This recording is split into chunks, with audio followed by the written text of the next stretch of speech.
nggak masuk. Ren. Halo. Itu Bang Zuma. Runda, monitor. Siap, 86. Nah, Silakan, Bang Runda. Nah, ini lagi bercanda. Udah selesai? Hidup ya. Lagi Udah, bercanda udah, ini Om langsung. Meme ini. Oke, baik. Lagi Iya, nggak bercanda. apa-apa. Runda juga mau ikutan biar gak ketiduran. Lanjut, Iya. Runda. Ya, Udah, banyak saya hal. mute biar Bang Juma aja nanti.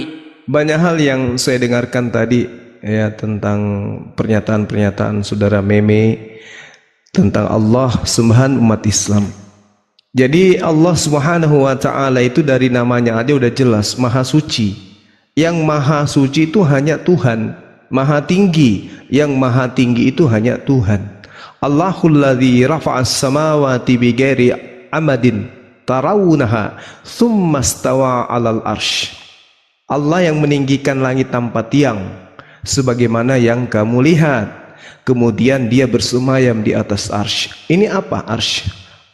Arsy itu tahta. Ya. Nah, sedangkan ayat yang berbunyi seperti ini dalam Islam itu banyak. Banyak data yang menjelaskan di dalam Al-Quran bahwasanya Allah Subhanahu wa taala yang Maha Suci, Maha Tinggi itu bertahta di atas arsy. Kenapa dia di atas bertahta? Karena dia maha besar. Allah itu maha besar.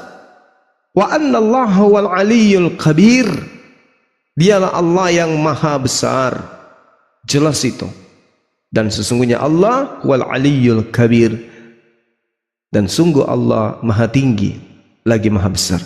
Nah, bagaimana dengan Tuhan yang disembah oleh Bani Israel? Dalam Mazmur 96 nomor 4 juga jelas dikatakan sebab Tuhan maha besar di dalam bahasa Ibrani itu disebut Gadol. Jadi Tuhannya Bani Israel, Tuhannya umat Islam maha besar. Karena maha besar itu cuma milik satu hakikat, maka Tuhan yang datang kepada Bani Israel yang menyebut dirinya sebagai Gadol adalah Tuhan yang kami sembah. Karena yang namanya maha besar cuma satu. Kalau ada dua maha besar itu tidak mungkin. Pasti hanya ada satu. Dan yang paling besar itulah yang disebut Gadol, Akbar di dalam pemahaman umat Yahudi dan umat Islam. Sedangkan kalau Anda melihat Tuhan Anda, kamu telah mendengar bahwa aku telah berkata kepadamu, aku pergi tetapi aku datang kembali kepadamu. Sekiranya kamu mengasihi aku, kamu tentu akan bersuka cita karena aku pergi kepada Bapakku, sebab Bapakku lebih besar daripada aku. Siapa yang maha besar di sini? Yang disembah Yesus atau Yesus? Yang disembah oleh Yesus. Siapa yang disembah oleh Yesus? Tuhannya Bani Israel yang disebut Gadol, maha besar. Siapa yang disembah oleh umat Islam? Tuhannya Bani Israel yang disebut Gadol, yang kemudian disebutkan di dalam Al-Quran Kabir, maha besar. Jadi kalau Anda mengatakan mana sifat, mana identitas Tuhanmu, identitas Tuhannya umat Islam itu jelas dikatakan zalika bi anna Allah huwal haqq wa anna ma yad'un wa anna ma yad'una min dunihi huwal batil wa anna Allah huwal aliyyul kabir. Siapa itu? Demikianlah kebesaran Allah, karena Allah dialah Tuhan yang hak, dan apa saja yang mereka seru, yang mereka sembah, yang mereka tuhankan, yang mereka ilahkan selain daripada Allah, itulah hal yang batil. Dan sungguh Allah dialah yang maha tinggi lagi maha besar. Jadi Tuhan itu harus maha tinggi, Tuhan itu harus maha besar, gak boleh tidak. Karena dia maha besar, maka wujudnya tak bisa kemudian diwujudkan seperti apa manusia bisa mengetahui tentang sesuatu yang besar. Gak bisa. Bumi ini apa bisa digambarkan oleh pikiran manusia seperti apa besarnya? Gak bisa. Langit apa bisa digambarkan oleh manusia seperti apa besarnya langit, luasnya langit? Tidak bisa. Allah Subhanahu wa taala untuk langit, bahkan 7 lapis langit, bahkan singgasananya, arsy-nya itu kecil, hanya laksana sebutir pasir di tengah padang gurun yang luas. Jadi bagaimana mungkin kemudian Anda mengatakan, coba umat Islam terangkan tentang Tuhan kamu. Allah menjawab begini, saudara Mei. Wa idza sa'alaka ibadi anni fa inni qarib. Wahai Nabi Muhammad, apabila hamba-hambaku bertanya kepadamu tentang aku, katakan kepada mereka, sesungguhnya aku dekat dengan mereka. Aku kabulkan. Ujibu da'watid da'. Aku kabulkan permohonan orang yang berdoa apabila dia berdoa kepada aku. Hendaklah mereka itu memenuhi perintahku dan beriman kepada aku agar mereka memperoleh kebenaran. Jadi umat Islam itu tidak mesti melihat Tuhan untuk kemudian mengakui Tuhan itu ada. Tidak untuk itu. Kenapa? Allah dikatakan di dalam pemahaman umat Islam, wa annallaha sami'ul basir, dan sungguh umat Islam menyembah kepada Allah yang maha mendengar lagi maha melihat. Wa annallaha sami'ul basir. Jadi karena Tuhan kami itu melihat, Tuhan kami itu mendengar, kami tidak perlu melihat dia supaya kami imani dia ada. Cukup alam semesta ini kami melihat, kami sudah beriman. Oh, alam ini ada karena diciptakan oleh yang ada. Kalau alam semesta ini tidak ada, maka boleh jadi pencipta itu tidak ada. Dan karena alam semesta ini ada, maka pencipta itu ada. Itulah yang kami sebut wa annallaha sami'ul basir. Terakhir, ketika Allah itu maha mendengar, ketika Allah itu maha melihat, maka Allah menjabarkan dirinya kemudian, wallahu yasma'u tahawurukuma innallaha sami'un basir. Dan Allah mendengar percakapan antara kalian. Sesungguhnya Allah maha mendengar, maha melihat. Jadi kami tidak perlu melihat Allah. Cukup kami berkata yang baik, berbuat yang baik. Kok bisa kayak gitu? Yes, karena manusia pada hakikatnya diawasi oleh Sang Yang Maha Melihat. Karena manusia pada hakikatnya dilihat, didengar, dan kemudian diteliti oleh Sang Maha Melihat. Itulah Islam. Tidak seperti Anda. Karena Anda ingin melihat Tuhan, Tuhan Anda harus keluar dari rahim.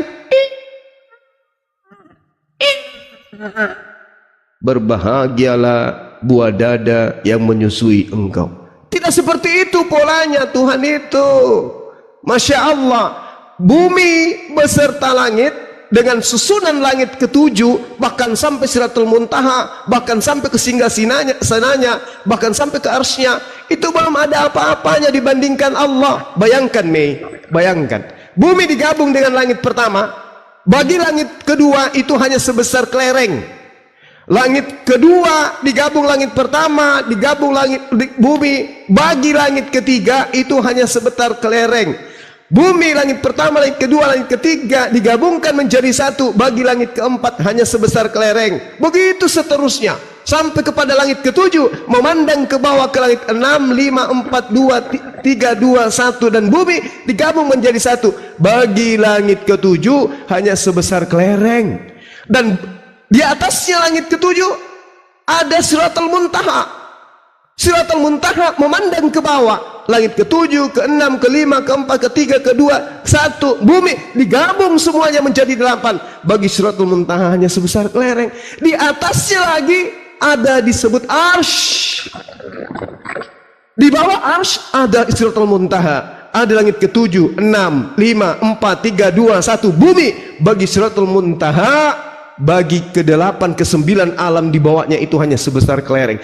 Di atas Muslimta ada arsy, dan arsy ini hanya pijakan aja, bukan tempat duduk, tapi hanya pijakan. Pijakan Tuhan itu melihat ke bawah, melihat arsy, melihat Siratul Muntaha, kemudian melihat langit ke-7, 6, 5, 4, 3, 2, 1, dan bumi digabung mereka. Bagi tahta Allah itu semua hanya sebesar kelereng di tengah-tengah padang pasir yang begitu luas. Jadi lalu bagaimana dengan Allah? Sebesar apa Allah itu? Nggak bisa dibayangkan. Allah maha besar. Jadi kalau Yesus yang utusan Allah hebat, mampu membangkitkan orang mati, membuat orang hidup mati, mati, hidup, hidup, hidup, mati, dan seterusnya. Membuat kucing menjadi ayam. Yesus bisa membuat matahari terbit dari selatan. Yesus bisa membuat matahari terbit dari utara, dari barat, dan seterusnya. Atau membuat apapun yang Yesus mau. Bisa Yesus itu bisa membuat apapun. Yesus bisa. Kenapa bisa kayak gitu? Backingnya siapa, bro? Backingnya siapa? Yang maha besar, yang maha dahsyat. Jadi Yesus boleh busung dada. Tidak ada yang selamat sampai kepada Tuhan yang maha besar tanpa melalui aku. Loh, kok Yesus bilang kayak begitu? Dia wakil Tuhan, coy. Dosamu telah diampuni. Kok hebat kali Yesus? Yes. Dia backing yang aneh siapa? Bukan jenderal, coy. Pencipta alam semesta. Bagi orang berpikir Yesus hanya utusan. Bagi orang yang tak berpikir, wah ini pasti Tuhan ini. Padahal Yesus mengatakan, aku tidak dapat berbuat apa-apa dari diriku sendiri. Disembah. Kenapa bisa kayak begitu, Mei? Kenapa? Karena di antara kita dengan Allah, dengan Tuhan, ada iblis yang masuk ke dalam nadi kita, menjalar ke penjuru badan kita, sampai ke nadi kita itu masuk iblis itu, membisikkan ke dalam hati dan pikiran kita untuk tidak menyembah kepada Sang Maha Besar, tapi menyembah kepada Dia yang sudah mengaku, sebab Bapakku lebih besar daripada aku. Tapi kok disembah? Kenapa disembah? Karena akalnya disumbat sama iblis. Sumpah iblis, aku akan membuat mereka ingkar kepadamu, dan aku akan buktikan kebanyakan dari mereka akan ikut kepadaku ke dalam neraka. Seperti itu adanya. Saya memang menunggu supaya Anda berbicara. Silakan. Ini mah kok sekarang gantian yang lain mute. Bertanya tadi. Yang lain mute seperti itu. Tanggapin. Bertanya, makanya kami jawab. Tanggapin. Oke, yang lain mute. Iya, silakan. Baik, saya tanggap. Baik, koin. Oke, koin yang dari Bapak Koin Meme Bos sedang memberitakan Injil kepada orang-orang yang tidak mengenal Tuhan ya. Baik, saya akan lanjutkan. Mawar satu, Me. Oke, terima kasih. Jadi begini ya, saya pikir penjelasan dari teman-teman muslim dari tadi itu wow, ternyata saya rasa belum ya. Jadi begini ya, saya ingin menjelaskan kepada kalian bahwasan mengimani Tuhan itu harus menggunakan akal dan logika kita. Jadi kalau kita mengimani Tuhan tidak menggunakan akal dan logika, maka penjelasan kita itu seperti ginilah. Tidak akan nyambung dengan akal kita. Anda mengatakan bahwasan Tuhan Anda itu secara rupa dan bentuk itu lebih besar daripada alam semesta. Anda tidak berpikir bahwasan Tuhan Anda menjanjikan kepada Anda, jikalau di hari penghakiman nanti Anda akan divonis masuk surga. Surga itu adalah sebuah ruangan. Tuhan Anda sudah pasti lebih besar daripada ruangan yang bernama dengan surga. Lalu bagaimana mungkin cara Anda melihat Tuhan? Berarti Anda ini melihat Tuhan Anda ini sama seperti Anda di bumi melihat ke atas langit. Inilah Tuhan Anda. Nggak tahu tangannya di mana, kakinya di mana, kepalanya di mana, wajahnya di mana, mulutnya di mana, nggak tahu. Jadi nggak ada bedanya ini anak-anda yang berada di sini ini hidup di dunia dengan di surga Anda itu sama. Anda tidak akan pernah hidup bersama-sama dengan Tuhan Anda itu kekal untuk selama-lamanya. Berbeda dengan kami orang Kristen. Kami dijanjikan oleh Yesus bahwasan jikalau kamu beriman kepadaku, melakukan sesuai dengan apa yang kuperintahkan, kamu akan hidup bersama-sama aku kekal selama-lamanya. Artinya Tuhan harus membutuhkan sebuah ruang. Karena manusia itu ketika di hari penghakiman nanti itu masuk surga itu, surga adalah sebuah ruang. Tuhan menjanjikan kepada kami bahwa kami harus hidup bersama-sama dengan Dia untuk selama-lamanya, kekal. Artinya Tuhan harus habis, jangan dipotong, jangan dipotong. Waktunya habis. Gimana sih? Belum, jangan dipotong. Jadi begini ya, Tuhan kami itu membutuhkan sebuah ruang itu untuk apa? Karena Dia menjanjikan kepada orang-orang supaya apa? Kalau kamu melakukan sesuai dengan apa yang diperintahkan oleh Yesus, maka kamu akan hidup kekal bersama-sama Dia di dalam surga. Berarti Yesus membutuhkan sebuah ruang untuk hidup bersama-sama dengan manusia. Supaya apa? Supaya mereka ini akan dapat melihat Dia, dapat berbicara dengan Dia secara langsung selama-lamanya. Nah Anda, kalau divonis masuk surga, Anda akan hidup terpisah dengan Tuhan Anda. Karena Tuhan Anda itu besar, rupa dan bentuknya. Apakah Tuhan seperti ini yang mau Anda diimani? Bagi kami orang Kristen, kami tidak akan mau mengimani Tuhan yang tidak bisa kami jangkau. Sedangkan Anda sudah divonis masuk surga, tetapi masih saja Anda tidak bisa menjangkau Tuhan Anda. Bagaimana mungkin?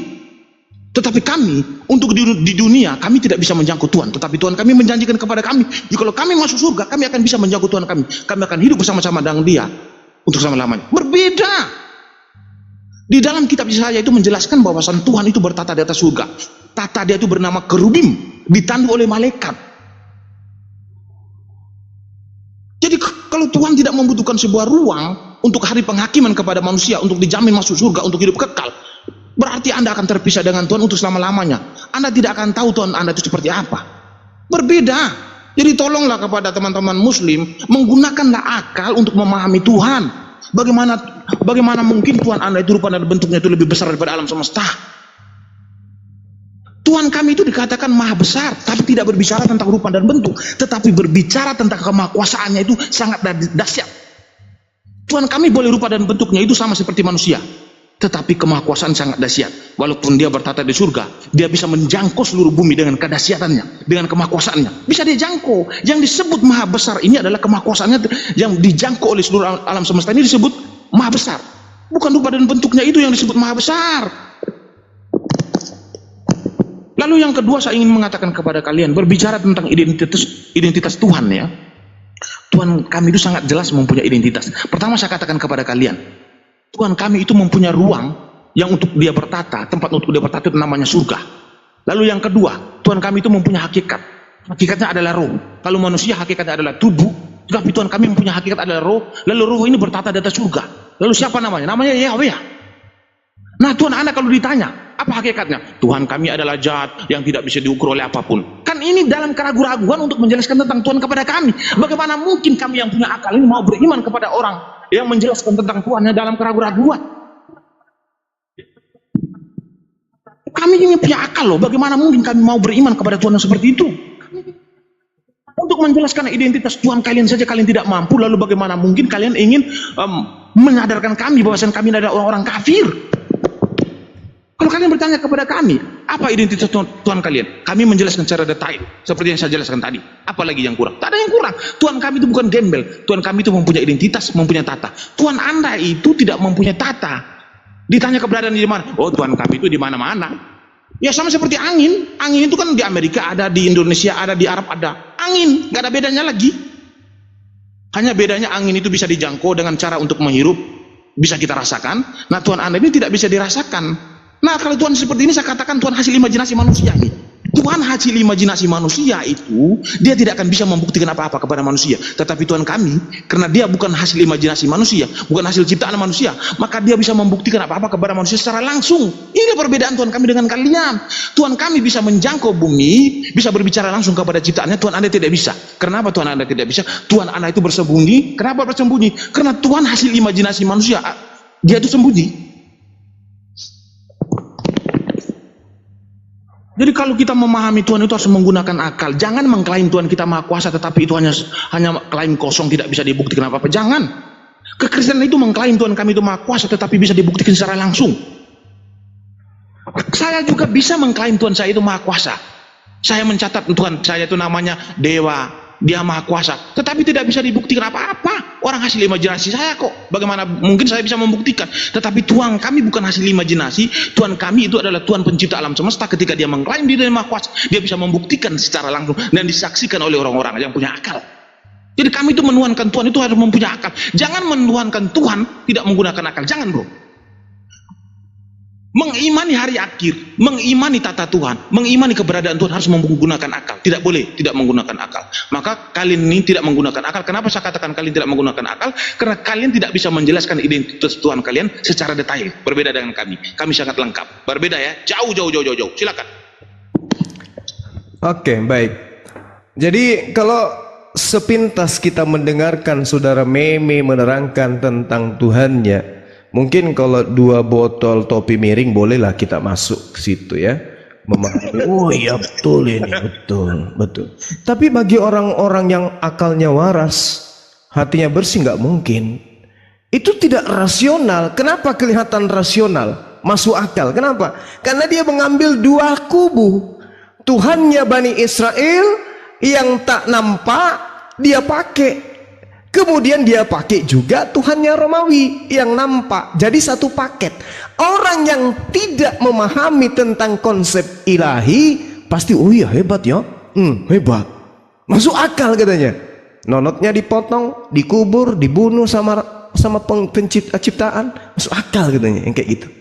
Boleh, tapi mari kita uji. Allah Subhanahu wa Ta'ala itu adalah Khalik. Yang disebut Khalik adalah pencipta. Yang disebut pencipta, dia tidak bisa masuk ke zona ciptaan. Oleh karena itu, tidak bisa kemudian dia dilihat di alam fana. Kenapa demikian? Karena alam fana ini adalah dimensi terbatas. Tuhan tidak terbatas. Di mana Tuhan itu berada? Di tempat kekekalan. Di mana manusia bisa melihat Tuhan? Pada dimensi kekekalan. Di mana itu? Wujuhu yawma izin nadirah ila rabbiha nadirah. Jelas, terukur. Allah bisa dilihat di bumi? Nggak bisa. Kenapa? Bumi terbatas. Allah bisa dilihat di surga? Bisa. Kenapa? Alam kekekalan. Wujuhu yawma izin nadirah ila Rabbiha nazirah. Wajah-wajah orang Islam pada hari itu berseri-seri, gembira ria, bersuka ria. Apa sebabnya? Ila Rabbiha nazirah. Karena Tuhan membuka tabir, Tuhan memperlihatkan dirinya. Subhanallah. Lalu bagaimana? Apakah ini betul kaidahnya? Jangan terangkan Al-Quran, jangan terangkan, karena Allah sudah mengatakan kepada baginda Rasulullah Muhammad SAW, ya Muhammad, katakan kepada hamba-hambaku, jika mereka bertanya tentang diriku, katakan aku bertahta di atas singgasana yang besar yang mulia. Ini kata Allah. Allah yang memproklamirkan dirinya kepada baginda Rasul Muhammad sallallahu alaihi wasallam. Katakan kepada mereka, Ar-Rahman 'alal arsy tawa. Allah yang Maha Pengasih yang bersemayam di atas tahta. Jadi tidaklah mungkin kemudian hakikat pencipta yang maha dahsyat, yang maha besar ini kemudian bisa disetarakan, bisa disifatkan kepada makhluk. Gak mungkin. Oleh karena itulah kemudian di dalam pengajaran orang-orang Yahudi ketika berbicara tentang Tuhan, 2 Tawarik 6:18, tetapi benarkah Allah hendak diam bersama dengan manusia di atas bumi? Mustahil. Bullshit. Sesungguhnya langit, bahkan langit yang mengatasi segala langit pun tidak dapat memuat engkau. Apatah lagi rumah yang kudirikan ini, apatah lagi kandang binatang, lebih-lebih lagi rahim seorang wanita. Nggak mungkin. Yesaya 57:15, sebab beginilah firman Tuhan yang maha tinggi, yang maha mulia, yang bersemayam untuk selamanya, dan yang maha kudus namanya. Aku bersemayam di tempat yang tinggi dan di tempat kudus, tetapi juga bersama-sama orang yang remuk dan rendah hati, untuk menghidupkan semangat orang-orang yang rendah hati dan untuk menghidupkan hati orang-orang yang remuk. Tuhan mengatakan dirinya, aku bersemayam untuk selamanya, aku bertahta untuk selamanya. Artinya wujud Tuhan tidak pernah akan turun ke bumi, tetapi dia juga bersama dengan orang-orang yang remuk hatinya. Apa maksudnya? Apa yang diterangkan oleh Al-Quranul Karim. Katakan kepada mereka, kepada hamba-hambaku, wahai Muhammad, sesungguhnya aku bersama dengan mereka. Wa idza sa'alaka ibadi anni fa inni qarib ujibu da'watad da'i idza adan. Ini jelas ini. Ini jelas. Allah jelas menerangkan itu kepada kami. Apabila hamba-hambaku bertanya tentang diriku, wahai Muhammad, sesungguhnya katakan kepada mereka, sungguh aku dekat dengan mereka. Ini pernyataan Allah. Jadi bagi kami umat Islam, Tuhan itu tidak perlu dikatakan ada ketika dia datang lahir di kandang binatang. Tak perlu. Tuhan kami ada bersama dengan keberadaannya. 1 Timotius 6 nomor 16. Dialah satu-satunya yang tidak takluk kepada maut. Bukan Yesus berarti. Bukan Tuhannya Kristen berarti. Karena Tuhannya Kristen, dia takluk kepada maut. Bersemayam dalam terang yang tak terhampiri. Bukan Yesus berarti. Karena Yesus terhampiri, bahkan pernah ditampar. Kayaknya nggak nyambung di situ, Bang. Seorang pun tidak pernah melihat dia. Sudah jelas Jangan ini dipotong, bukan. jangan dipotong Bang, jangan dipotong. Sudah jelas ini bukan Tuhannya Kristen. Karena Tuhannya Kristen bukan cuma dilihat, tetapi juga diludahin. Dan memang manusia tidak dapat melihat dia. Sudah jelas bukan Tuhannya Kristen. Karena Tuhannya Kristen, manusia bukan hanya melihatnya, tapi juga membunuhnya.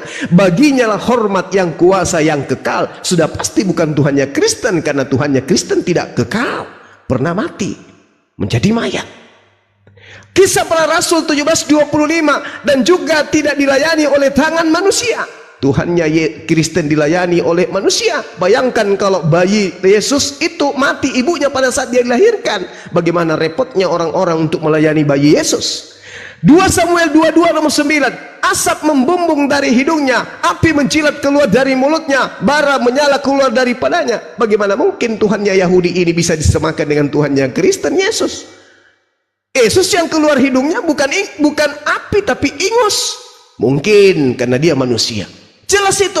Lalu kemudian dikatakan di dalam 1 Timotius 1 nomor 17. Hormat dan kemuliaan sampai selama-lamanya bagi Raja segala zaman, Allah yang maha kekal, yang tak terlihat dan esa. Tuhannya Kristen terlihat. Tuhannya Kristen itu tertampar, tertangkap, terpaku, tersalib, terbunuh. Jadi mustahil ini adalah Tuhannya Kristen.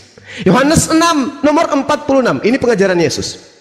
Hal itu tidak berarti bahwa ada orang yang telah melihat Bapa. Hanya Yesus yang datang, hanya Dia yang datang dari Allah. Dialah yang telah menyatakan tentang Tuhan, melihat tentang Tuhan. Yohanes 5 nomor 37. Bapa yang mengutus aku, Dialah yang bersaksi tentang aku. Kamu tidak pernah mendengar suaranya. Suaraku sering kamu dengarkan. Kamu tidak pernah melihat rupanya. Kamu sering melihat rupaku. Kamu tidak pernah melihat rupanya, kamu tidak pernah mendengarkan suaranya. Terakhir. Ketika kemudian Allah Subhanahu wa taala menerangkan kepada kita, kepada umat Islam, kepada orang yang berakal, Ar-Rahmanu 'alal arsyistawa. Allah pencipta langit dan bumi yang maha pengasih, bersemayam di atas arsy, bersemayam di atas tahta. Dia mengatakan dirinya, Inna rabbakumullahu alladhi khalaqas samawati wal ardh fi sittati ayyam tsumma stawa 'alal arsy. Mari kita lihat Yesus di dalam Ibrani 8 nomor 1. Inti segala yang kita bicarakan itu adalah kita mempunyai imam besar yang demikian, yang duduk di sebelah kanan tahta yang maha besar di surga. Jadi Yesus hanya duduk di sebelah kanan tahta. Yesus hanya duduk di sebelah kanan arsy yang maha besar. Karena Yesus tidak disebut maha besar, hanya Allah Subhanahu wa taala yang disebut Qadol, hanya Allah Subhanahu wa taala yang disebut Khabir. Yesus ternyata cuma duduk-duduk di pojokan di samping kanan tahta dari yang maha besar. Yesus maha besar? No. Berarti yang maha besar siapa? Allah Subhanahu wa taala. Yesus di mana pada saat itu? Duduk di bawah, di sebelah kanan, di pojokan di samping tahta Allah Subhanahu wa taala. Masya Allah, silakan. Oke, terima kasih paparan Bang Juma ini sangat bagus ya, tetapi mohon netizen di bawah dengarkan paparan saya ya, khususnya Kristen ya, supaya kalian itu orang yang punya akal itu, supaya kalian itu dapat diselamatkan. Karena yang dapat diselamatkan hanya orang yang punya akal, yang memahami Tuhan menggunakan akal ya. Jadi begini ya, paparan Bang Juma ini dia mengatakan bahwasan Tuhannya dia itu tidak bisa turun ke bumi. Beliau ini mengkorelasikan ataupun mencontohkan manusia dengan bola. Jadi beliau ini mensamakan antara Tuhan dengan alam semesta itu dengan manusia dengan bola. Contoh, manusia ini kan rupa dan bentuk besar nih, tidak masuk ke dalam bola. Jadi dia menyamakan Tuhan dia dengan alam semesta. Jadi Tuhan dia itu sangat besar rupa dan bentuk, tidak masuk ke alam semesta, ini benar. Jadi analogi ini tepat sekali.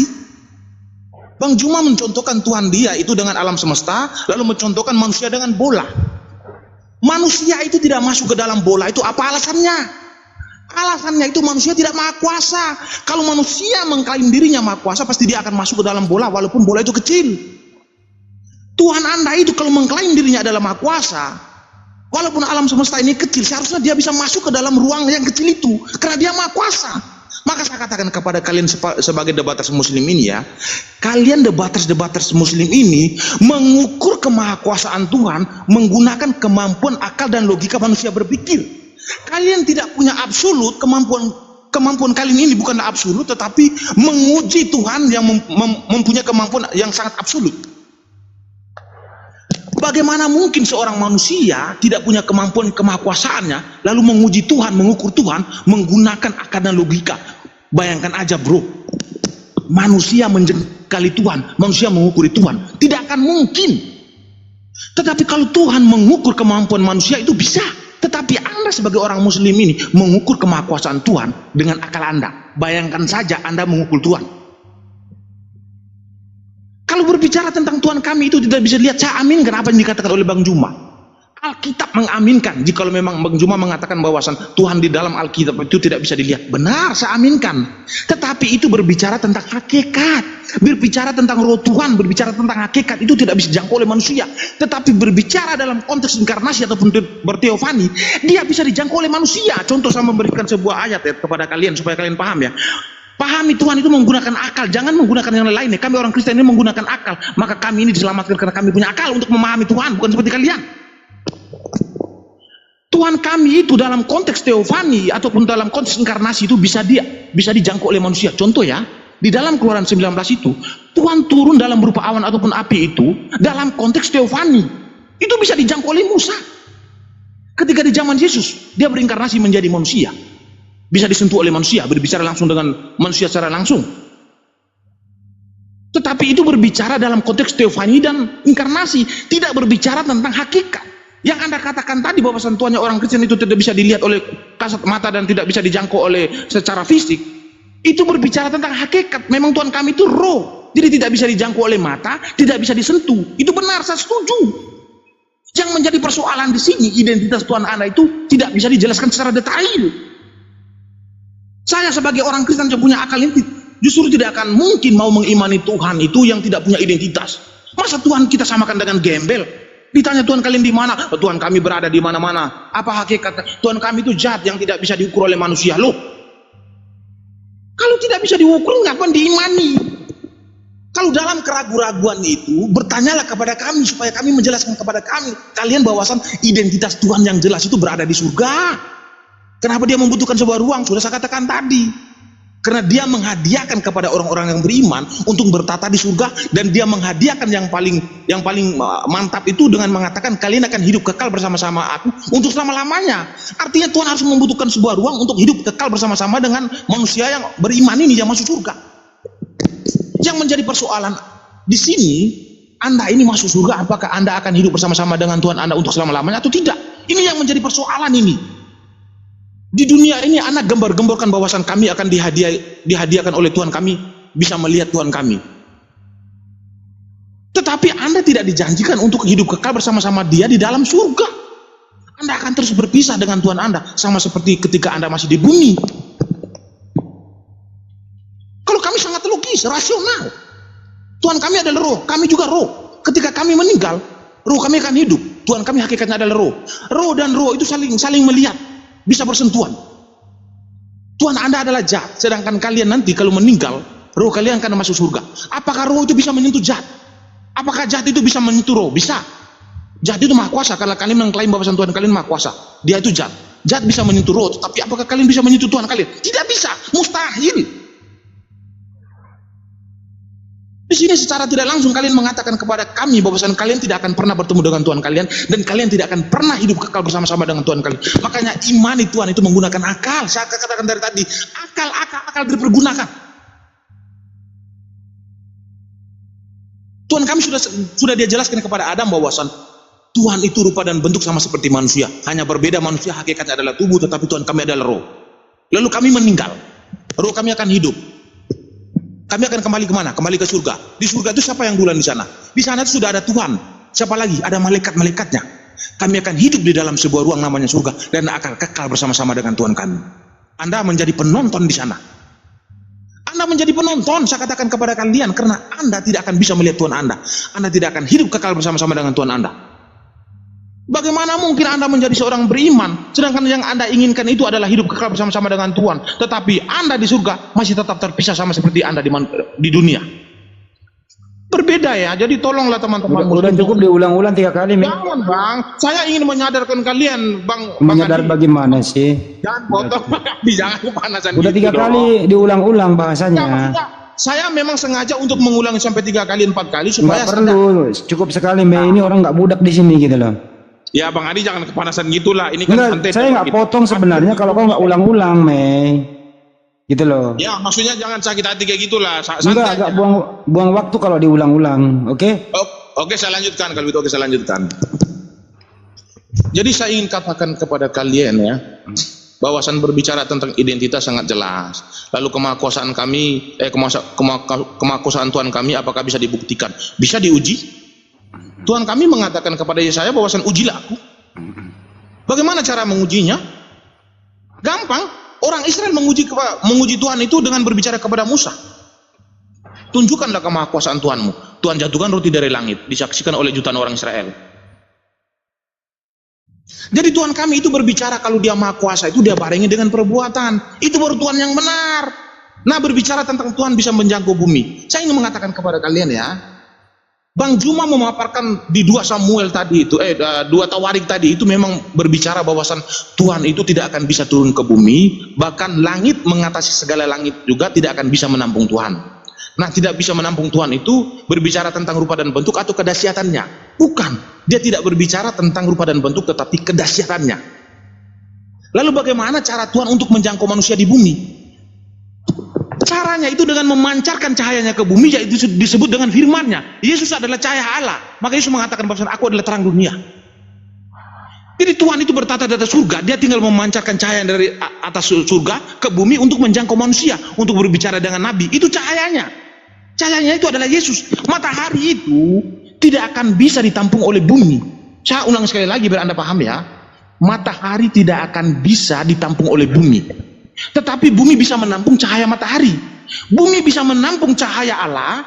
Bumi bisa menampung firman Allah yang turun ke bumi, memancar ke bumi. Tetapi bumi tidak bisa menampung hakikat Bapa. Ini penjelasan yang sangat logis. Saya ulang sekali lagi ya. Bumi tidak akan bisa menampung Bapa karena kedahsyatannya.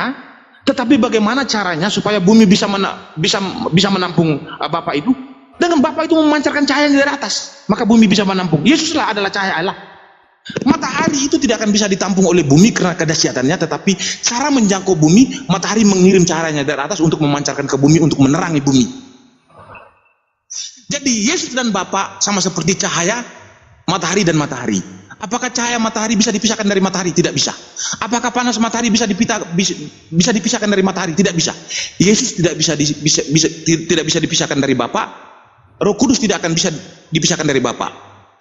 Mereka bertiga boleh dibedakan tetapi tidak bisa dipisahkan. Cahaya matahari boleh dibedakan dengan matahari, panas matahari boleh dibedakan dengan matahari, tetapi mereka bertiga tidak bisa dipisahkan. Boleh dibedakan tetapi tidak bisa dipisahkan. Sama seperti Tuhan kami. Cara menjangkau bumi karena Dia adalah Maha Kuasa, Dia mengirim cahayanya ke bumi untuk menyadarkan manusia-manusia yang tidak memahami Tuhan dan tidak mengenal Tuhan. Silakan Bang Juma. Oke, baik. Jadi orang berdiskusi itu harus menanggapi pernyataan lawan diskusi. Jangan lawan diskusi sudah mengatakan Tuhan kami bisa dilihat, dalilnya di dalam Al-Quran jelas, wujuhu yawma idzin nadira ila rabbiha nazira. Sudah jelas wajah-wajah orang Islam pada hari akhir nanti. Pada hari di mana mereka berseri-seri, yaitu di surga, memandang wajah Tuhannya. Udah didengarkan seperti itu. Nanti ketika dia berargumentasi, bagaimana mungkin? Sementara kalian tidak bisa melihat Tuhan kalian. Ini namanya sedeng. Itu namanya geblek. Jadi dia seperti robot. Disetting memorinya seperti musik. Apa yang mau dikatakan, mau apapun itu, yang penting itu yang saya katakan. Mau peduli sudah membantah dalil yang tadi atau tidak, itu namanya kaset rusak. Jelas tadi saya katakan umat Islam kebahagiaan yang tak tertandingi adalah melihat wajah Allah. Bagaimana mungkin kalian bisa begini dan begono sementara kalian tidak bisa melihat wajah Tuhan kalian, tidak bisa melihat Tuhan kalian? Itu namanya sakit, Bung. Tapi nggak apa-apa, saya maklumi. Ketika Anda menganalogikan Yesus itu adalah sinar, paham pernyataan saya ini. Sinar matahari tidak hanya menyinari bumi, oke? Tapi menyinari planet yang lain. Apakah Yesus ada di planet lain? Ngapain di sana? Ngapain?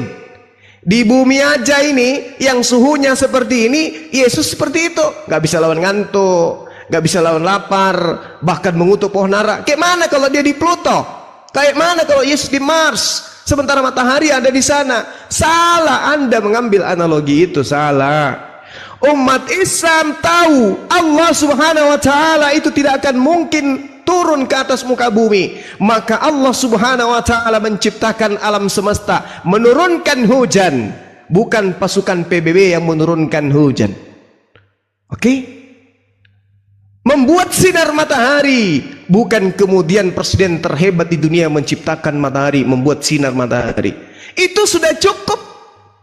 Memberikan oksigen, memberikan ikan di laut, memberikan udara, memberikan burung-burung. Itu sudah cukup bagi orang yang berakal bahwa Tuhan bersama dengan ciptaannya. Bagi orang berakal tapi ya, yang tidak berakal nggak mungkin. Karena orang yang tidak berakal yang dikatakan Tuhan itu harus datang. Gejup. Oh, ini Tuhan ini. Itu orang yang tak berakal. Mohon maaf. Bagi kami, daun kering berjatuh dari dahannya, itu bukti Allah Tuhan itu bersama dengan kita. Oke? Orang berakal itu begitu cara kerjanya. Nah sekarang ketika Anda mengatakan Tuhan itu datang ke atas muka bumi, lantas kemudian Anda katakan Tuhan itu ada, Bung. Dengarkan ini, jangan Anda ulang kesalahan fatal yang tadi. Dengarkan saya sekali lagi. Ketika saudara Meme membahas tentang Tuhannya Yahudi, Anda sedang membahas Tuhannya umat Islam. Ketika saudara Meme menceritakan Musa bercerita dan bercakap-cakap dengan Tuhan, Anda sedang membahas Tuhan kami. Tapi ketika Anda membahas Yesus, itu Anda membahas Tuhan Anda. Jangan Anda borong. Tuhan kami Anda ambil juga. Jangan. Tuhan kami nggak pernah nuzul menjadi manusia. Mau bukti? Kubacakan dalilnya. Yesaya 57 nomor 15. Apa yang dikatakan oleh Tuhan di sana? Oleh Allah. Kiko amar ramwanissa soken et wakados. Anda tahu artinya? Anda paham artinya? Sebab beginilah firman yang maha tinggi. Tuhanmu bukan maha tinggi. Ingat itu. Tuhanmu nggak maha tinggi. Tuhanmu manusia. Dia dari Theos. Dia dari dewa. Zeus menjelma jadi manusia. Itu Tuhanmu. Tuhan kami maha tinggi. Yang dikatakan maha tinggi nggak pernah rendah. Apalagi masuk di kandang binatang. Camkan itu. Sebab beginilah firman Tuhan yang maha tinggi, yang maha mulia, yang bersemayam. Anda ngerti bersemayam? Dalam bahasa Ibrani Anda ngerti? Bersemayam dalam bahasa Ibrani itu ad. Apa itu ad? Diam. Diam di tempat. Tidak berpindah kemana-mana. Tinggal, mendiami, membuat diam. Diam, bersemayam, tidak kemana-mana, tidak meninggalkan tempat. Itu yang disebut bertahta. Bersemayam. Dia tidak pernah nusul menjadi bayi. Itu Tuhan. Tuhan kami itu bersemayam. Dalam bahasa Ibraninya sakan. Lalu dikatakan dia bersemayam selama kapan? Ada. Ada itu artinya selamanya. Berarti Tuhan kami sakan ada. Dia bersemayam selama-lamanya. Di dalam kekekalan dia bersemayam selama-lamanya. Sakan ada dalam bahasa Ibrani. Tidak pernah ke bumi, tidak pernah masuk ke rahim. tidak pernah ke kandang binatang, tidak pernah naik di atas tiang salib, tidak pernah masuk di tanah dikubur. Itu Tuhan kami. Jadi kalau Anda membahas Tuhannya Nabi Musa, Tuhannya Bani Israel, ente sedang membahas Tuhannya umat Islam. Apa buktinya? Al-Quran menjelaskan, Allah menuturkan, Allah menguraikan, inni ma'akum, wahai Bani Israel, aku Allah bersama dengan kalian. Jangan Anda sentuh itu, Bang. Makanya orang Yahudi sampai hari ini menganggap kalian, mohon maaf nih, permisi ya, tabe. Orang Yahudi menganggap kalian gogok. Kalian dianggap anjing, dianggap serigala kalian itu. Kenapa? Karena Anda bukan bagian dari mereka. Kami bagian. Kami dari Bani Ismail. Tuhan kami sama. Anda siapa? Penumpang gelap yang sampai hari ini tidak mempunyai ruang dan tidak punya wajah di tengah-tengah Bani Israel selain daripada pemakan remah-remah. Jadi kalau Anda membahas Tuhan kami datang kepada Nabi Musa, dia begini dan bagaimana? Halo, Anda sedang membahas Tuhan kami. Bahaslah Tuhan kalian yang dijual ke Romawi bernama Yesus. Bahas itu Tuhan kalian. Kalau Tuhan kami yang Anda bahas, Tuhan kami jelas tetap berada, mendiami, sokin ada wakados. Dia kekal, berdiam diri di dalam kekekalan dan suci. Tuhan Anda bermandikan ketuban. Hah? Bukan maha suci Tuhan Anda. Yang disebut maha suci wa qados itu adalah hakikat yang mendiami, soken ada, yang dia kekal, tidak kemana-mana, tidak turun ke bumi. Makanya saya membantu Anda untuk memahami tadi berdasarkan kitabnya teman kita orang Yahudi 2 Tawarik 6:18. Tetapi benarkah Allah hendak diam bersama dengan manusia di atas bumi? Sesungguhnya langit, bahkan langit yang mengatasi segala langit pun tidak dapat menuat engkau, terlebih lagi rumah yang kudirikan ini, apalagi kandang binatang, lebih-lebih lagi rahim wanita. Keliru Anda kalau Anda mengatakan, lihat Tuhan kami berbicara kepada Musa, habis itu dia datang menjadi bayi, habis itu dia dibunuh manusia. Wah, Anda serakah kalau gitu. Anda memadukan antara Tuhannya agama samawi dengan Tuhannya agama ardi. Rakus. Tuhannya agama samawi tidak pernah nuzul ke muka bumi, Tuhannya agama ardi, Tuhannya unyu-unyu dibunuh di atas bumi, kemudian Anda kawinkan. Oh, ini loh Tuhan kami Bang Suma. Dulu dia maha kuasa, ketika datang kepada Musa, lalu kemudian di abad pertama dia datang sebagai bayi, dibunuh oleh Romawi, bangkit menjadi Tuhan. Weh, Anda boleh cerita itu di gereja sama Bang Suma, jangan. Jangan, Bung, jangan. Jadi kalau Anda berbicara mengenai Tuhan masuk akal, masuk logika, saya tanya kepada Anda, apakah masuk akal pencipta langit dan bumi dibunuh oleh pencipta, oleh ciptaan? Apakah masuk akal pencipta langit dan bumi netek? Apakah masuk akal pencipta langit dan bumi punya nonot? Apakah masuk akal pencipta langit dan bumi pernah menjadi mayat? Masuk akal? Tidak. Justru Tuhan Anda yang irasional, cacat logika, dan zolim lagi batil. Pahami itu? Jadi sekali lagi, Anda membantu saya menerangkan Tuhan saya ketika Anda membahas Tuhannya para nabi. Tolong, bahas Tuhan Anda yang dijual ke Romawi dan Yunani sampai dibawa Belanda ke Indonesia, bernama Yesus. Jangan bawa Yod-Heh-Vav-Heh. Itu Tuhan kami. Oke? Silakan. Oke, terima kasih paparan Bang Juma ini sangat bagus ya, tetapi saya harus menjelaskan secara detail biar teman-teman di bawah paham, khususnya Kristen ya.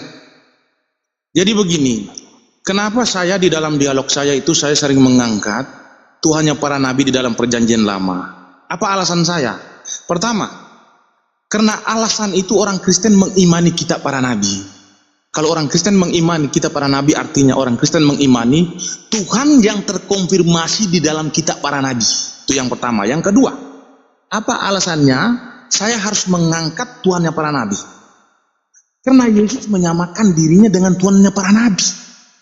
Dia mengatakan, jika kamu tidak percaya bahwa akulah dia, kamu akan mati dalam dosamu. Kenapa kamu akan mati dalam dosamu? Sebab engkau tidak menangkap firmanku, karena iblislah menjadi bapakmu. Engkau telah menjadikan iblis sebagai Tuhanmu. Maka kamu tidak menangkap firmanku.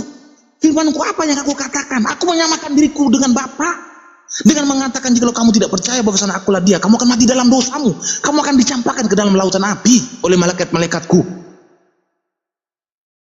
Jadi ketika seorang Kristen menjelaskan tentang ketuhannya itu lalu dia angkat di dalam perjanjian lama, Anda tidak akan bisa membantah, karena kami adalah pengiman kitab para nabi, bukan pembangkang seperti Anda-Anda. Anda ini adalah golong-golongan pembangkang terhadap kitab para nabi, lalu mengklaim bahwasan kalian ini adalah penyembah kepada Tuhannya para nabi. Hei, Tuhannya para nabi itu tidak akan pernah mau menyatakan keagungannya kepada bangsa lain. Tuhannya para nabi tidak akan pernah memberikan kabar baiknya itu kepada bangsa lain. Artinya kabar baik apa? Kabar keselamatannya itu tidak akan pernah diberikan kepada bangsa lain. Tetapi janji Tuhan kami itu, dia hanya berjanji kepada Abraham bahwasan olehmu seluruh kaum di muka bumi akan mendapatkan berkat. Artinya dari Abraham ini sudah ditentukan sebagai pintu iman. Tetapi Abraham mewarisi dari anaknya Ishak. Artinya dari keturunan Ishak ini sudah dijadikan sebagai pintu iman bagi seluruh umat manusia. Artinya bangsa-bangsa goyim yang tidak pernah mengenal Tuhan, kalau mau mengenal Tuhan harus dari keturunan Ishak. Orang Kristen mengenal Tuhan dari mana? Kami mengenal Tuhan dari keturunan Ishak. Dari siapa? Dari murid-murid Yesus. Yesus menyuruh murid-muridnya untuk memberitakan Injil ke seluruh dunia. Dan kami menerima Injil sebagai jalan kebenaran. Kami memberikan diri kami dibaptis. Berarti kami adalah penggenapan Tuhan, penggenapan janji Allah kepada Abraham bahwasan olehmu seluruh kaum di muka bumi akan mendapatkan berkat. Tuhan berbicara kepada Yesaya, apa yang Tuhan bicarakan kepada Yesaya? Wahai Israel, aku akan menyatakan keagunganku kepada engkau. Tuhan mau menyatakan keagungan, kebesaran dia itu melalui Israel. Maka bangsa-bangsa di muka bumi ini kalau mau mengenal Tuhan harus kepada orang Israel. Seperti kami orang Kristen. Kami orang Kristen ini mengenal Tuhan dari bangsa Israel, dari murid-murid Yesus. Anda mengklaim bahwasan Anda adalah penyembah Tuhannya para nabi. Anda mengklaim tadi bahwasan Tuhannya Israel adalah Tuhan kami. Apakah Tuhan Israel mau menyatakan keagungannya kepada bangsa lain?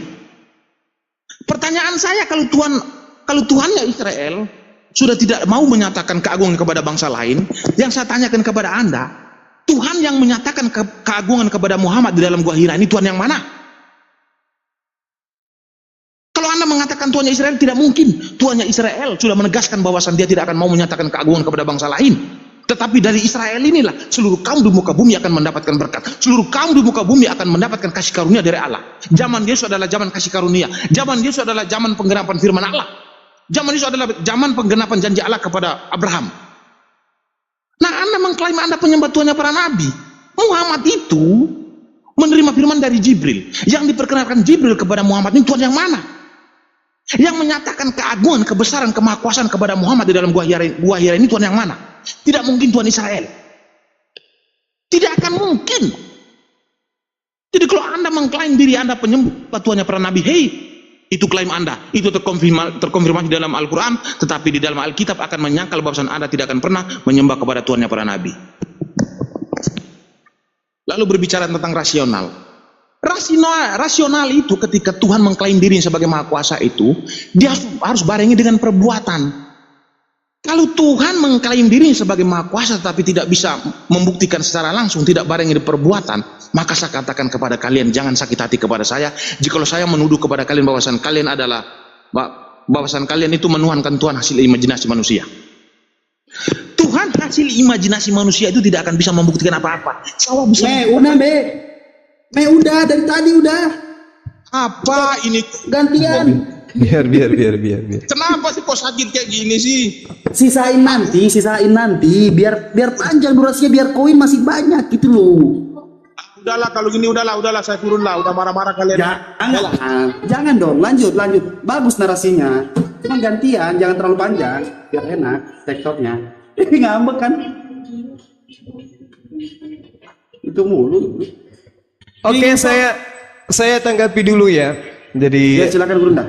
teman-teman Sesi terakhir dari Meme Bos tidak lagi membahas tentang Tuhannya Bani Israel, mengagungkan Tuhannya Bani Israel adalah Tuhannya. Karena dia sudah sadar bahwa umat Islam itu menyembah kepada Tuhan yang diperkenalkan oleh Abraham alaihissalam.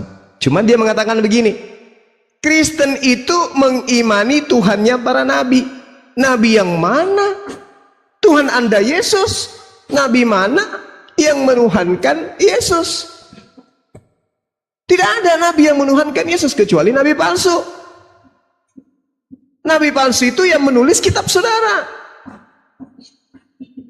Tidak mungkin mereka menuliskan hanya karangan kalau dia tidak mengakui bahwa itu adalah ilham dari Roh Kudus. Berarti nabi yang Anda maksud adalah penulis kitab saudara yang adalah nabi-nabi palsu karena dia bukan nabi. Kristen mengimani Tuhannya para nabi. Sejak kapan Nabi Musa menyembah Yesus? Gak ada. Oke. Lalu kemudian dikatakan kami mengenal Tuhan dari keturunan Ishak. Siapa dari penulis kitabnya orang Kristen Perjanjian Baru ini yang berasal dari keturunan Ishak? Siapa? Bapaknya Paulus saja kita tidak tahu. Tadi pagi membuat satu komal orang Kristen histeris. Buktikan siapa dari penulis dari Perjanjian Baru milik kalian itu yang berasal dari keturunan Ishak? Siapa? Markus. Siapa nama bapaknya Markus? Lukas, siapa nama bapaknya Lukas? Dari suku mana dia? Benyamin? Yusuf? Lewi? Atau siapa? Siapa nama bapaknya Matius? Siapa nama bapaknya penulis kitab Yohanes? Ada yang tahu? Sampai ke Isa? Gak ada yang tahu. Ngaku-ngaku bahwasanya Tuhan yang apa? Kalian mengenal Tuhan yang datang diperkenalkan oleh keturunan Isa. Penulis kitab saudara nggak jelas. Bukan keturunan Ishak karena tidak ada silsilah. Orang Yahudi dan orang Arab adalah dua golongan bangsa yang sangat-sangat teliti menuliskan dan memelihara nasab mereka. Makanya mereka bin, ibnu, binti. Dua bangsa inilah yang sangat memelihara keturunan mereka, yang sangat menjaga nasab mereka. Makanya kalau disebut nama mereka ada bin. Nah, Paulus bin apa? Yesus anak Maria. Jelas itu disebut. Paulus anak nggak ada disebutkan. Jadi ketika dikatakan bahwa Perjanjian Baru kitabnya kalian itu dituliskan dari keturunan Isa, itu hoax. Itu hoax. Nah, lalu kemudian Anda mengatakan Tuhan itu dikenal dari keturunan Ishak. Keliru Anda. Keliru. Tuhan itu dikenal dari keturunan Abraham.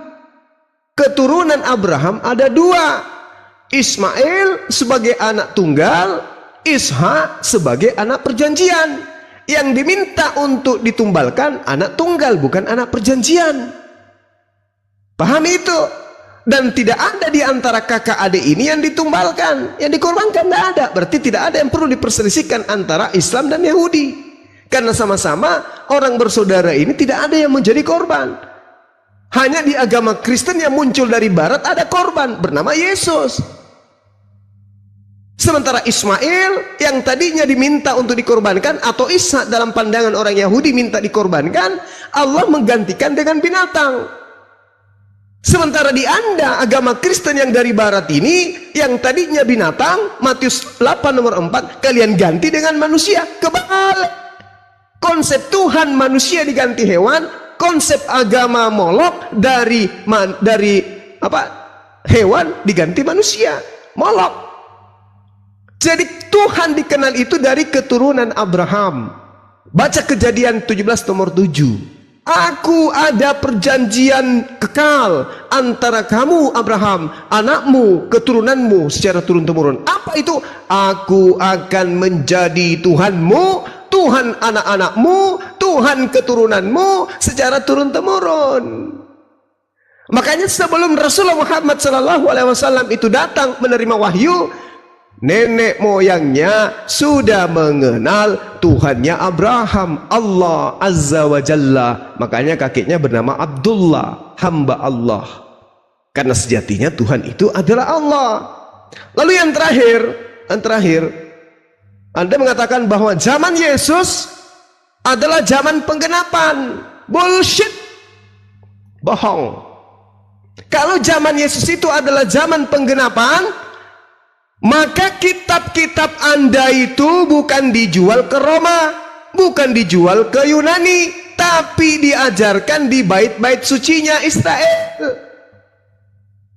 Kalau zaman Yesus adalah zaman penggenapan perjanjian lama yang adalah perjanjian barunya Yahudi, maka surat-surat Paulus tidak ditulis untuk orang Roma, tapi ditulis untuk 12 suku Bani Israel. Kalau itu betul penggenapan, wahai Bani Israel, dengarkanlah bahwa Tuhan yang datang kepada Nabi Musa itu adalah Tuhan yang sekarang ada bersama-sama dengan kalian, yaitu Yesus Kristus. Harusnya seperti itu isi suratnya Paulus kepada Bani Israel. Tapi faktanya kagak.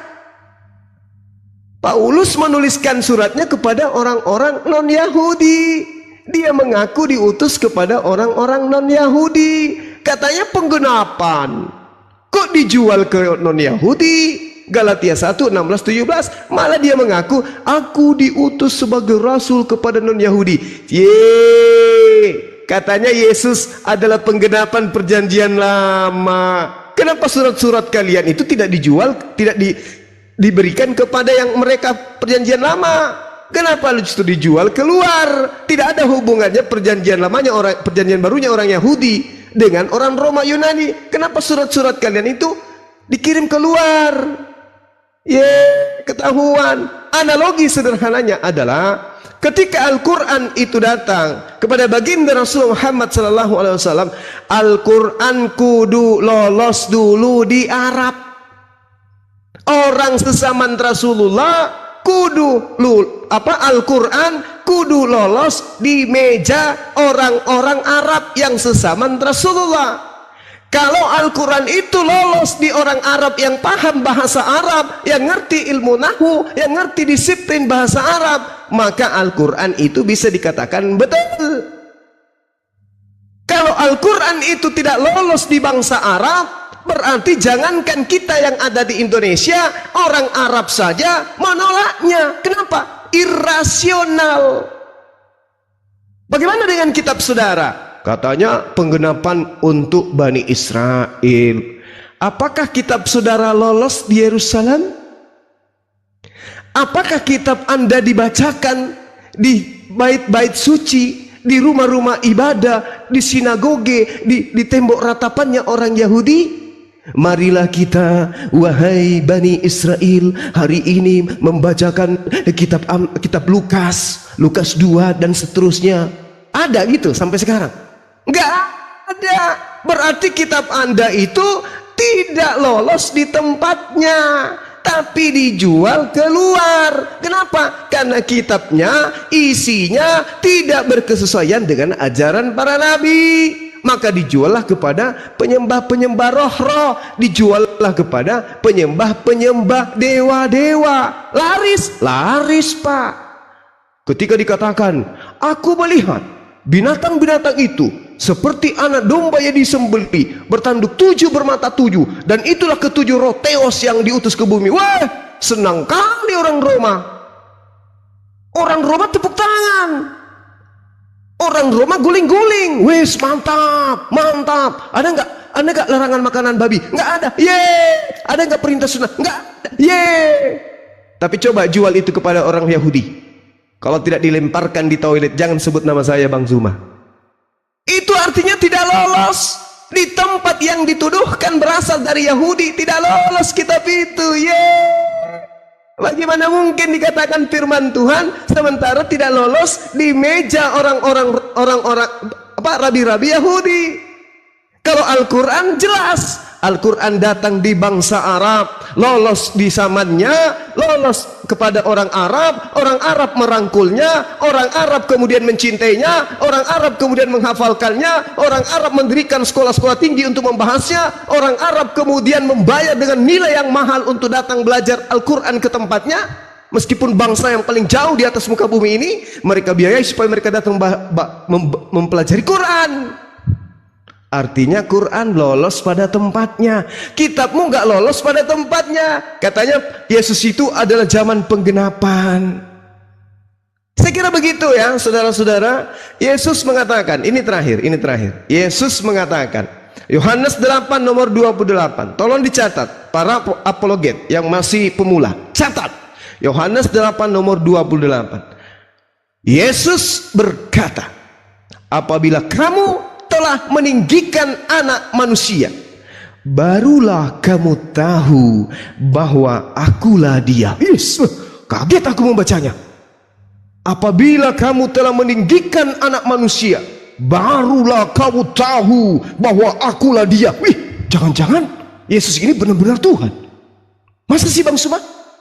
Tolong dong Bang Suma, bayar baca data selanjutnya Bang. Baca Bang. Jangan-jangan Yesus betul-betul Tuhan karena dia mengaku akulah dia. Apabila kamu telah meninggikan anak manusia, barulah kamu tahu bahwa akulah dia. Apa itu akulah dia? Apa itu Bang Suma? Jangan buat kami penasaran. Ayolah Bang Suma. Bahwa aku tidak berbuat apa-apa dari diriku sendiri, tetapi aku berbicara tentang hal-hal sebagaimana yang diajarkan Bapa kepadaku. Berarti akulah dia yang selama ini digaung-gaungkan bahwa Yesus itu adalah Tuhan karena mengaku akulah dia. Ternyata akulah dia itu adalah aku ini adalah manusia yang tidak bisa berkata-kata, tidak bisa berbuat apa-apa dari diriku sendiri. Ternyata akulah dia. Lu adalah manusia yang tidak bisa berbuat apa-apa. Kirain akulah dia, kamu itu adalah Tuhan, bro. Ternyata bukan. Jadi sahabat-sahabat apologet pemula, catat Yohanes 8 nomor 28. Kalau ada lagi Yesus itu Tuhan, sebagaimana dia mengatakan akulah dia. Kalau kamu tidak percaya bahwa akulah dia, maka kamu akan hidup kamu akan mati di dalam dosamu. Ternyata jawabannya ada di dalam Yohanes 8. Patah-patah suaranya bang. Ternyata jawabannya ada di dalam Yohanes 8 nomor 28. Akulah dia itu adalah aku manusia biasa yang tidak berbuat apa-apa dari diriku sendiri, tetapi aku berbicara tentang hal-hal sebagaimana yang diajarkan oleh Tuhan kepada aku. Bapak sama dengan Tuhan, Bapakku bapakmu sama dengan Tuhanku dan Tuhanmu. Saya kira begitu sahabat-sahabat sekalian. Terima kasih atas ruang yang diberikan. Semoga materi kita pada hari ini bisa memberikan edukasi kepada anak bangsa supaya bisa membedakan antara kebenaran dan pembenaran. Demikian, terima kasih. Terima kasih. Intinya adalah supaya bisa membedakan yang mana manusia, yang mana yang Tuhan, yang mana pencipta, yang mana yang diciptakan, yang mana pengutus, yang mana diutus. Kedua ini tidak mungkin sama. Ini harus diedukasi tiap hari supaya orang-orang yang akalnya mampat bisa membedakan antara utusan dan pengutus. Kira-kira begitu. King Usop tadi bicara, ada yang mau disampaikan? Oke, saya membakar rokok sebatang ya kan. Sahabat kalian dulu aku dulu ya kan. Kan cuma aku sini Kristen ya kan. Biar kalian buat dulu aku belur. Sahabat kalian dulu aku, oke? Tunggu aku bakar rokok dulu. Suka kali lah aku abang-abang ini. Aduh. Mau bakar rokok apa ya? Iya kan. Aku mau bakar rokok apa mau bakar sampah? Babak belur malam ini kan. Bro, kamu mau bakar rokok apa bakar Rokok sampah? lah. Oh, bakar rokok. Enggak bang, bukan kau nanti babak belur bang. Tapi minimal kau ini orang yang cerdas dan orang yang mau berpikir bang. Jadi enak pula kau diajak berdiskusi bang. Aduh, Ini Kristen santun ini King Ucup. Iya Kristen santun ini dia. Ini Kristen oknum. Karena cuma ada beberapa biji yang baik, terutama abang ini. Jadi anda termasuk oknum. Oke, saya coba tes dulu logikanya King Usop. Wah, naik kupingku bah. Naik kupingku bah. Aja nah, tapi mereka masih pelan atas. Enggak. Pelan-pelan. Hati-hati Ki. Iya, Pelan. pelan. Ya, lanjut. King Usop. Oh, Oke.